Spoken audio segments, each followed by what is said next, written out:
Today there are important updates from the Pokrovsk direction.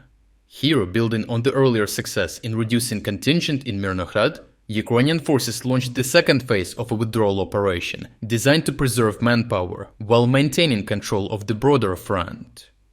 Believing they could seize the moment, Russian forces surged forward, only to walk straight into a coordinated ambush by Ukrainian Marines, drones and air power that turned their advance into a costly trap.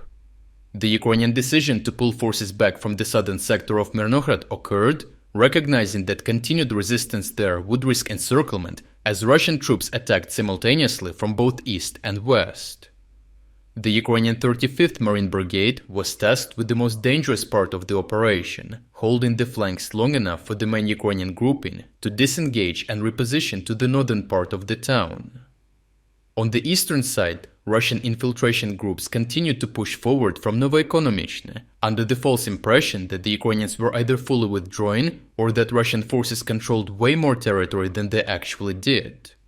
Russian troops advanced casually until walking directly into Ukrainian ambushes set by the Marines, with machine gun fire cutting them down as Ukrainian drone teams monitored their movement.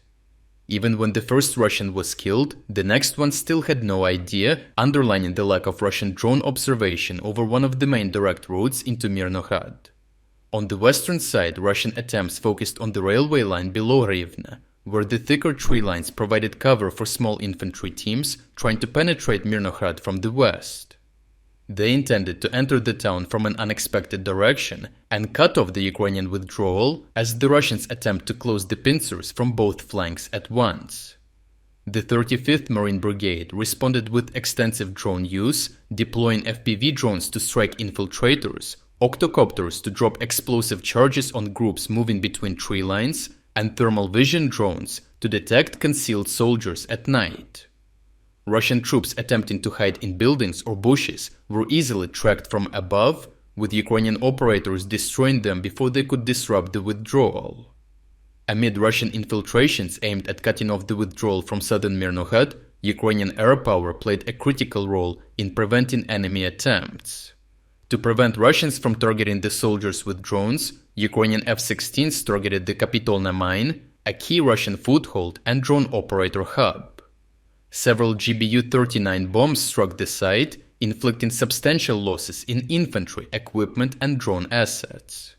A second strike followed on the western flank, where two Ukrainian Su-27s dropped JDAM-guided bombs on a building used by Russian troops, preparing to isolate a Ukrainian group, destroying the structure and the enemy assault group inside completely.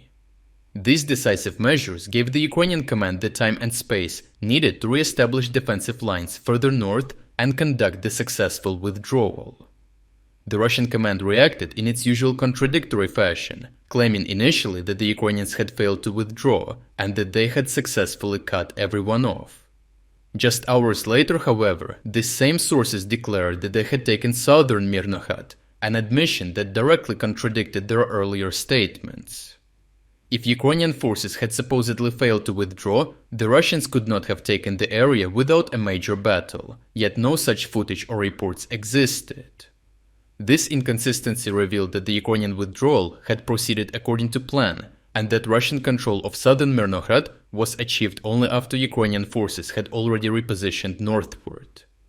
Overall, the successful withdrawal from southern Myrnohrad demonstrates the effectiveness of Ukraine's flexible layered defense strategy for the Pokrovsk-Myrnohrad axis. Once determined that maintaining positions in the south posed unnecessary risk, the Ukrainian Marines intensified their defensive efforts on the flanks to guarantee a safe disengagement. Ukrainian forces now hold the northern part of Myrnohrad and continue to reinforce the northern districts of Pokrovsk, ensuring they can either stabilize the line or execute another controlled withdrawal if needed. Lastly, please note that our biggest sale of the year begins on Black Friday in just 2 days. The best way to secure this deal is to create a free account on our website right now. By securing this deal, first of all, you will gain access to the uncensored combat footage that we use in every report, as well as all significant events analysis that go far beyond what we can include in our short daily videos.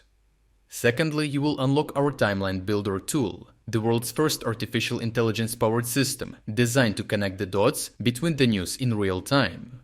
Thirdly, and most importantly, you will unlock our advanced news analysis tools, giving you comprehensive insights into the news cycle, detailed story sentiment breakdowns, and trend analysis to reveal the most important themes and events. And last but not least, you will gain access to all our exclusive strategic updates about the war in Ukraine. To receive the Black Friday deal first and to ensure you don't miss it, click the link in the description and create a free account on our website.